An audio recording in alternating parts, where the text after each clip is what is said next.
Hello and welcome to Moms Friendly Roll-Up Podcast, the once weekly podcast in which we get together and watch an episode of Futurama with you. Why? Because we love Futurama, you love Futurama, and we are back. All right. And everybody loves Hypnotoad. It's true. So, guys, if you are not familiar with the old podcast of Moms Friendly Roll-Up Podcast, in which I used to make when I was a young boy, what we do is we get together, we watch an episode of Futurama. We expect you to have access to the DVDs or whatever. DVDs, Blu-rays, stream it from somewhere, steal it off the internet, torrent it. I don't give a shit how you get it, but get it, and we'll watch an episode together. I'm joined by my co-host, Chris. How's it going? I'm okay. How are you? Doing pretty good. Looking forward to getting this started. Yeah, or restarted. We've already had technical troubles, which is not a good sign. I mean, to be fair, it is kind of par for the course anytime we try to start a recording. Yeah, that's fair enough. Even sometimes we don't even realize there's technical issues, difficulties until we finish an episode. Yeah, we're just already finished and getting ready to upload, and then we realize, well, shit. Why did we use the mic that was built into the computer this entire time? Why does this thing sound like shit? Exactly. But anyways, guys, today we were watching Season 1, Episode 1. We are starting this thing off right. Hopefully we'll tell you some information you might not know, or, worst come to worst, you can just listen to us bullshit about how dope Futurama is, and you'll be like, yeah, Futurama is the best. So, Chris, if you want to go ahead and get that queued up. Just to make sure our audio and video things are matched up, guys, we are going to call out a couple things that are happening on screen, have them match up with your video. Whenever we say what's happening on screen. That way we know our video and audios are all synced up. Yeah. All right. That way you can be watching with us and it's not all fucking weird and shit. Yeah. I mean, to be fair, it's us, so it's probably going to be weird and shit 90% of the time is just going to be, listen, we're like Top Gear. Ambitious, but shit. Are we going to do a Top Gear podcast? Dude, we can. Fuck it. We're just every podcast being replaced with a Watchalong podcast. Yeah. It's just us bullshitting, really. I feel like this is just going to be us descending into, like, bullshitting. Our Game of Thrones podcast is just us descending into me talking about how tiny Robert Baratheon's nipples are. Yeah. But anyways, let's go ahead and get it playing. And we're hitting play now. Ha, just kidding. No, we're actually hitting play now. You shouldn't have done that. You fucked up so many people right then. December 31st, 1999. Spaceship. Yep. I like how this spaceship looks like the Planet Express. Another big planet. Monkey. No. Barrel. It's the same color as the Planet Express? Yeah. Yeah, I always like that. It's a little... Game over. ...thing. That is how you play the game. I wonder if you paused and zoomed in on those letters, if any of them were something. I don't know. We'll have to do that afterwards. Panucci's Pizza. Do not tip the delivery boy. What was the name of that, the fucking game? Oh, Monkey Fracas Jr. Monkey Fracas Jr. Did you notice the pub he was passing? It's the same pub later, the Ozorgnax or whatever the fuck, where he's hiding with Bender later. Mm-hmm. Just a new name on it, basically. Mm-hmm. And that girl that we saw was Fry's girlfriend, ex-girlfriend, that we see later in a cyber something. No, not Cyber House Rules. Shit, I don't remember the name of the episode. It's fine. We'll power through. Yeah. I love that little pasted thing, 1997. Yeah.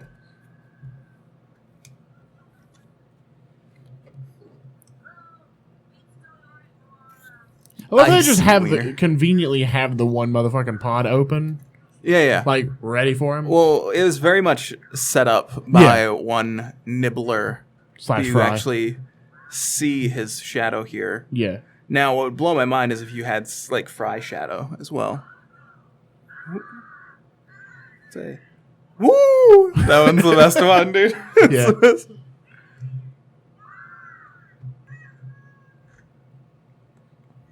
He must have been really unbalanced for that. There's a shadow right there of Nibblar.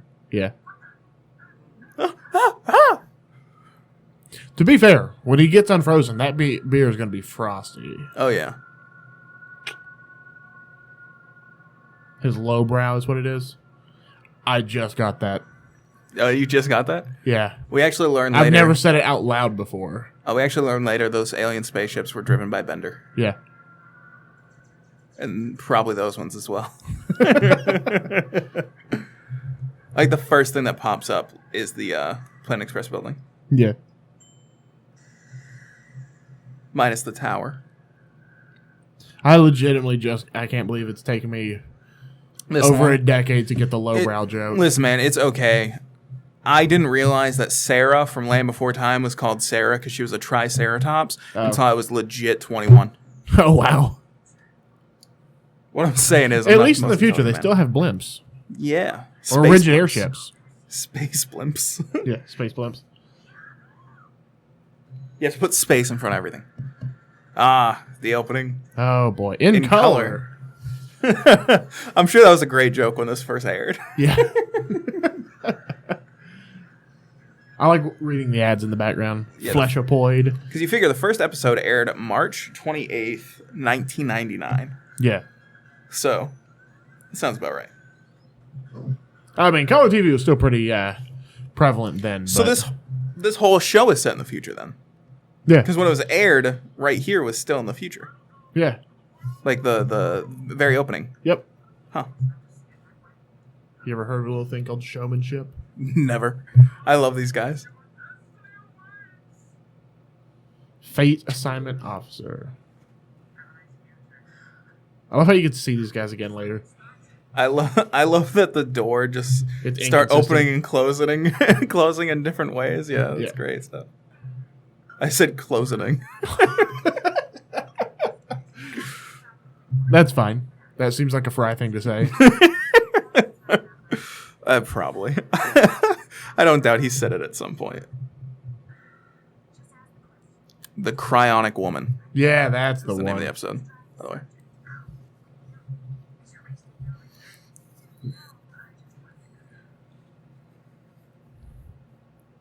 I also like her little badge that we later learn that all the bureaucrats have. Mm-hmm. I wonder what rank she is.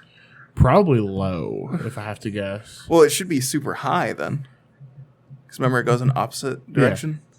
Number 1.0. Yeah.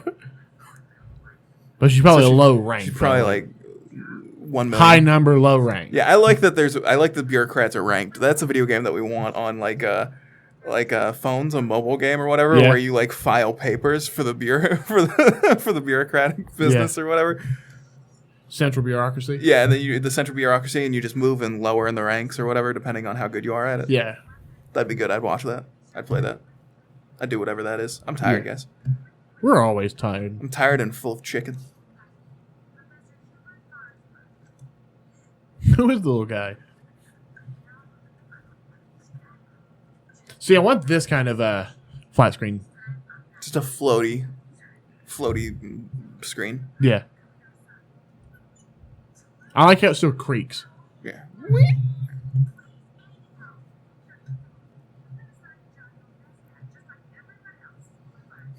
I like that we already have better technology keyboard-wise, though. Yeah. Use that ridiculous blue antenna, that Bluetooth shit.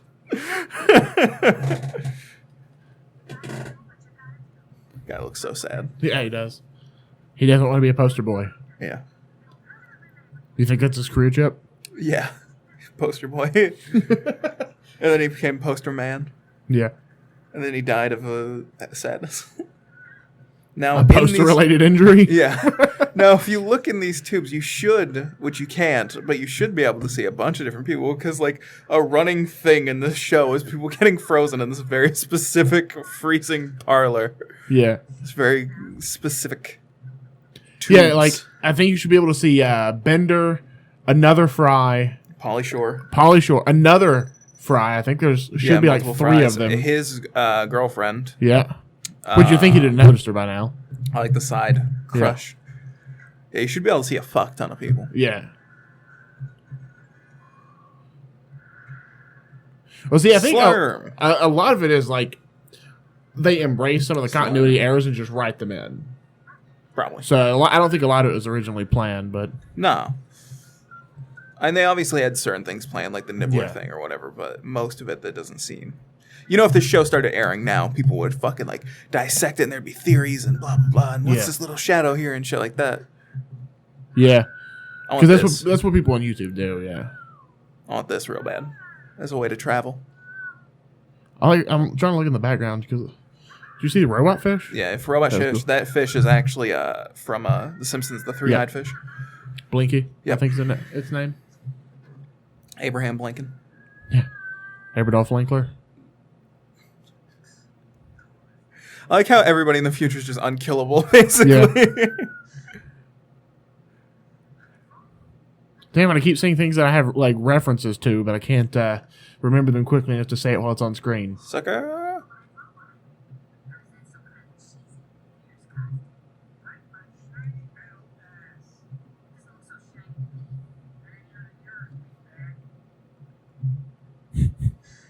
Do you think they sell robot ass varnish? Probably. Really shine that bitch up. Probably. It's a very efficient machine. Yeah, no waste. None at all. What you don't know is that shortly after they step out, the floor drops out, and you just get dropped into like a... It just UV sanitizes the booth. And No, then, it drops you and transports you into the Soylent Green factory. yeah. That's exactly actually where I was about to go with it. Soylent Green is my kind of people. Some of these seem like ineffective killing weapons. Yeah. I mean, they'd all kill you, I'd imagine. But Yeah, but they seem very ineffective. Like, it seems like there should be a lot more people last minute dodging them. Or do you think people are like, I already spent the 25 cents. I'm getting my money's worth.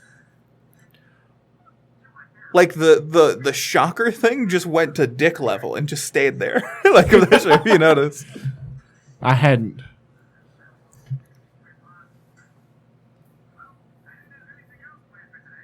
You'd think robots would go in there and just get some free electroshock. Yeah. It's like drugs to them. They love it. To the world of tomorrow. Shut up, Terry. Best name for that character. Why doesn't he have a bureaucrat badge? He doesn't need one. It's on the inside of his shirt. His rank's that high. Yeah. Well, to be fair, Hermes doesn't wear one most of the time. That's true. He's so tired looking. He's got such bags under his eyes, dude. Look at that chair, though. That's me right there. Yeah, future. Zorg's next. Yeah. Zorg next. Some of the best stuff is just like labels and background stuff. You think that says Slurm? Yeah, I would imagine. I bet that's a quick way to help decipher those. I'm pretty sure there's actually an app that you can take a picture of the alien language in the show, and it will translate it for you automatically. I like how in the later seasons they actually had to develop their own mathematical theorem for the mind swap machine. Well, they actually, I want to say they develop a second language as well, a second alien language at a certain point. Well, the first one got deciphered, so they made another one that was harder. The first one was basically just like a replacement thing, and I want to say the second one was based off of the Fibonacci sequence. Yeah, it is. It's still a replacement thing, but the key to it is Fibonacci based. So. Yeah, so.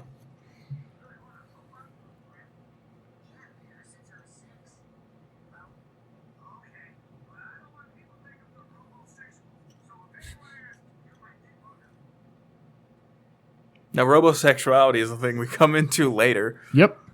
Proposition Infinity. Well, you also see it referred to in the one with Lucy Liu. Oh, yeah. Yeah. That's true. 1BDI. Best fucking name. Who was it? It was either you or Anthony or someone that it took them a while to get that joke. It wasn't me. I've gotten that It since might I have was been like Anthony. 12.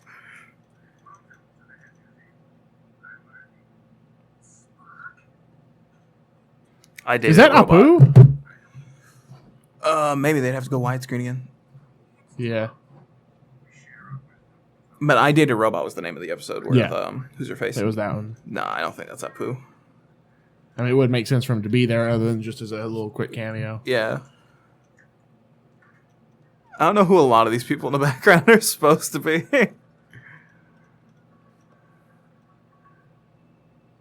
There's Graining right there. Yep.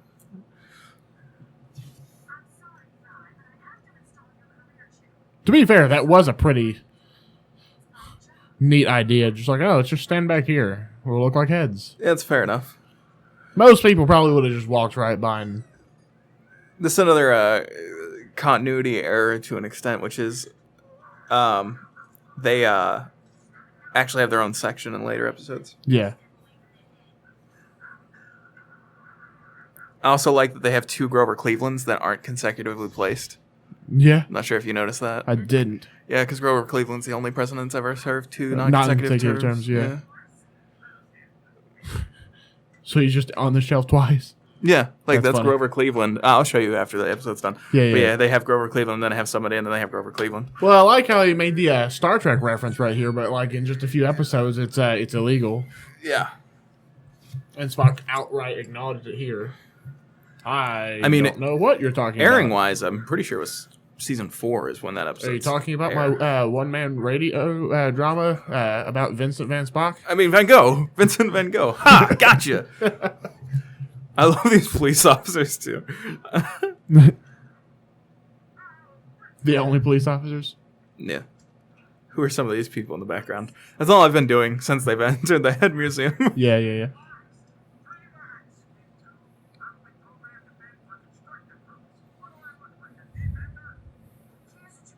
Oh, they have labels on them. One thing I don't like is that we never run into a D-bender. Like, Flexo should have been a D-bender. That would have been a good callback. Yeah.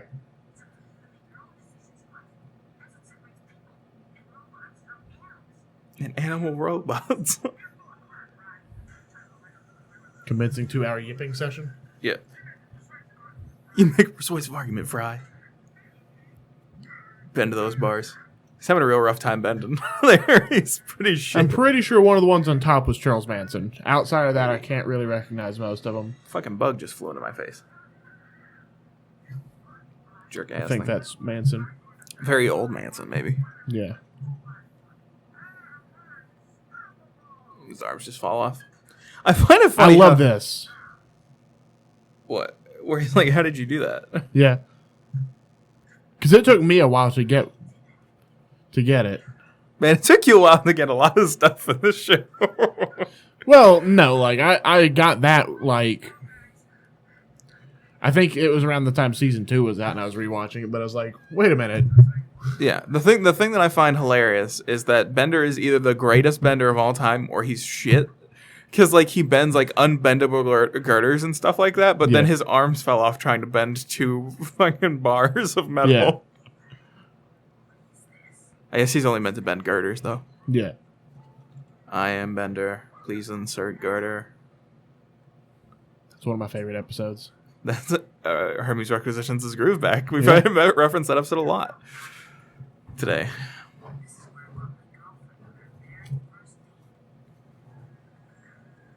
He doesn't mention if he got up in her butt, though. It's an important thing.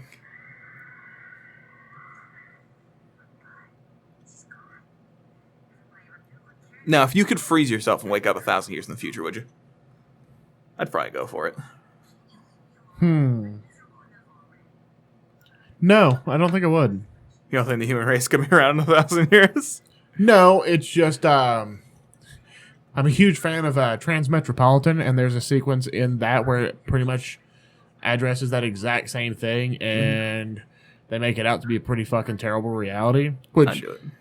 I mean, it'd kind of be a coin toss. You have no idea what you're coming into. It could be Futurama. It could be something really shit. So I don't know if I would do it. I would do it either way, just because we're born in a weird time period where all the world has been discovered, but then we're not, the universe hasn't really started. We're too being smart to explored. be interested by the shit that's around us, but we're too dumb to go anywhere else. Kind of like the entire world's been explored. Like I've always wanted to explore shit, and you can't. The world's been explored, and we're not doing much in the ways of space travel. You can't explore the universe yet. So, well, on that line of reasoning, then I still don't think I'd do it because say you freeze yourself for 1,000 years. What if you fucking miss it? Like you overshoot. And then you just land in this there's age. always further. But there's no way that in 1,000 years we're gonna have every solar system ever mapped out and shit. There's no way. I like the history of 3 beers. all 3 at once, yeah. That's me, except vodka.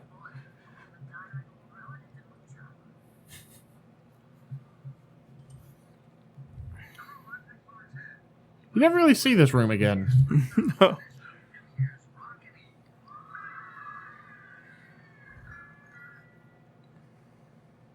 Actually, you might see that room again. I think when Bender bends the professor, I think that might be the room he's in. Could be. One of my favorite things is that their way of making things look futuristic is just putting an antenna on everything. Yeah. It's very much a 90s thing of just like, throw an antenna on it. Like, nothing has antennas on it. The other day I was going out to my car, and there's this older car, and it had an antenna that was like right in the middle of the middle of the trunk.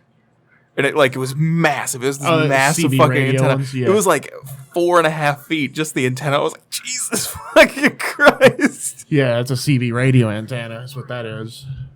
They're ridiculous. No, you never hear about Professor Farnsworth's love of different lengths of wire after this.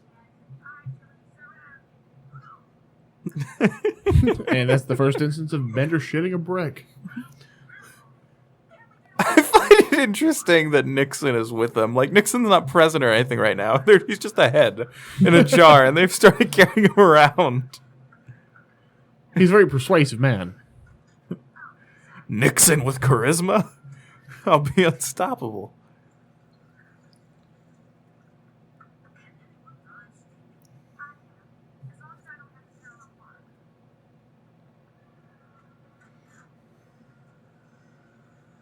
We also never see this launch sequence ever again. Nope.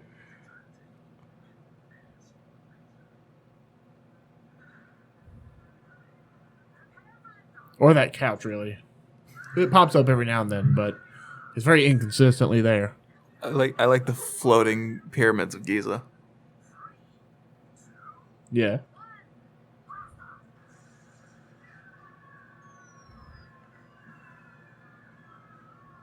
And the space writing that says 3000. On the moon. Yeah. Yeah. They couldn't have timed this better.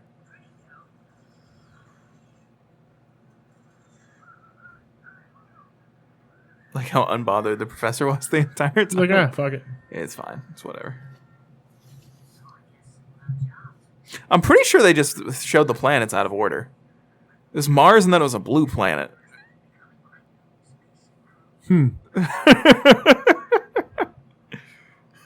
Yeah, I think you're right, actually. What happened to the other planets?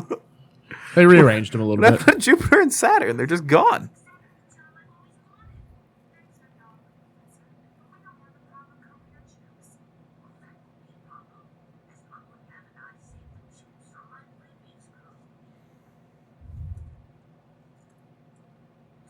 I also love that Space Wasp reference. Yeah. Contents of Space Wasp's stomach. Space Wasp's stomach. I'm having a rough time with that word. Which, of course, is a reference to the Space Wasp episode. I'm having a rough time with these episode names. Is that really a reference? I'd say. I guess they did a callback direct to it. thing, yeah. Yeah. I'm a delivery boy.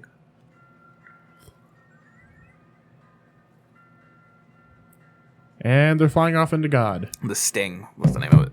And yeah, that looked exactly like the God entity we see later. Yeah.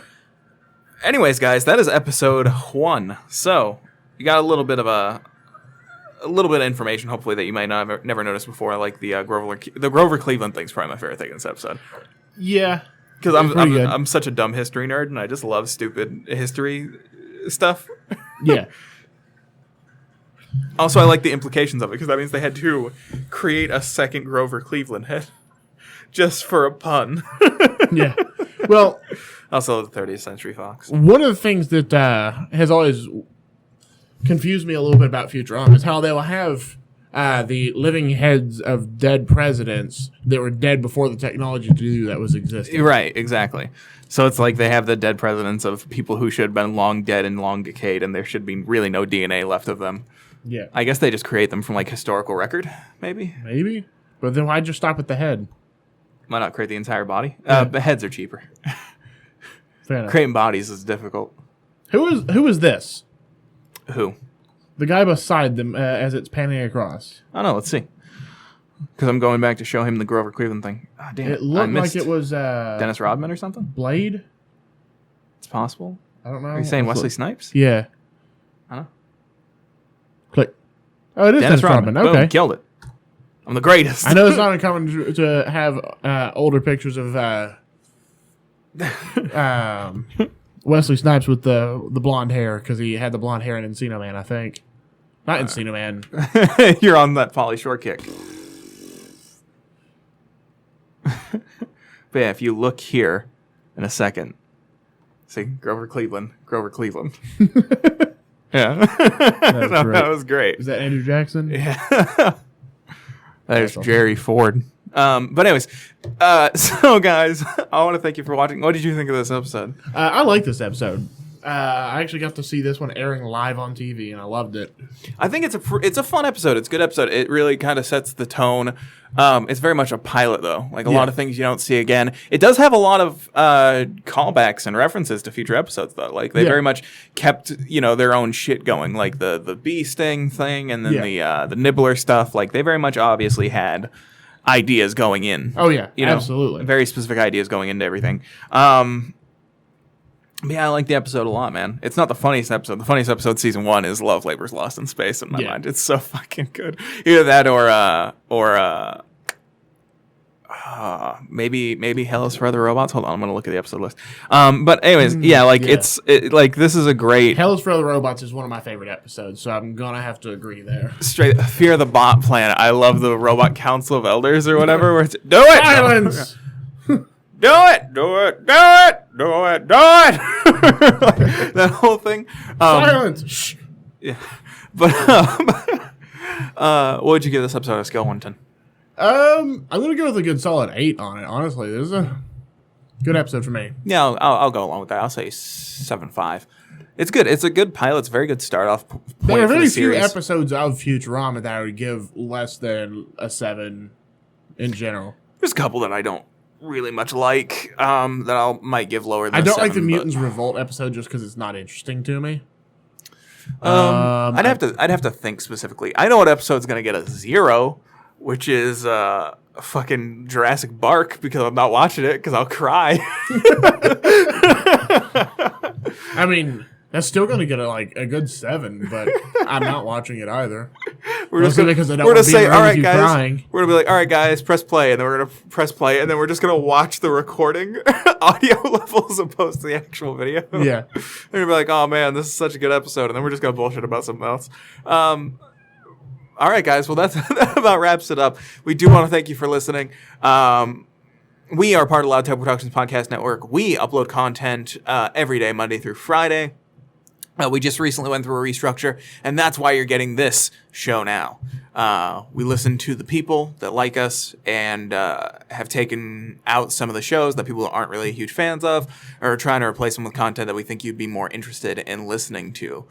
You can. I hope they like this because I don't want to have to replace it. Yeah. You can email us at loudtableproductions@gmail.com. Tell us what you thought of this episode. Tell us some other stuff. We don't care. Something we might have missed. You know? Yeah, if you have little weird bits of info about Futurama that we didn't throw out there, call us out on that shit. Yeah, let us know.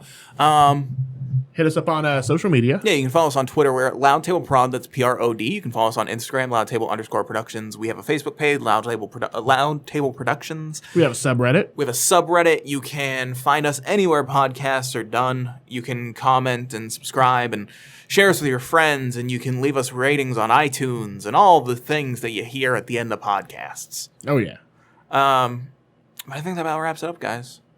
All right. Until next time, I need a sign-off phrase. What should my sign-off phrase for this be?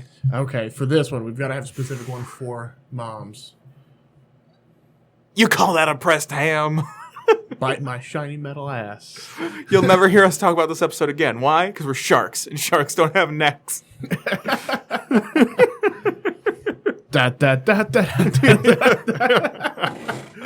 Oh shit! I want it to be a That Guy reference so bad. I want my sign-off phrase. Oh god.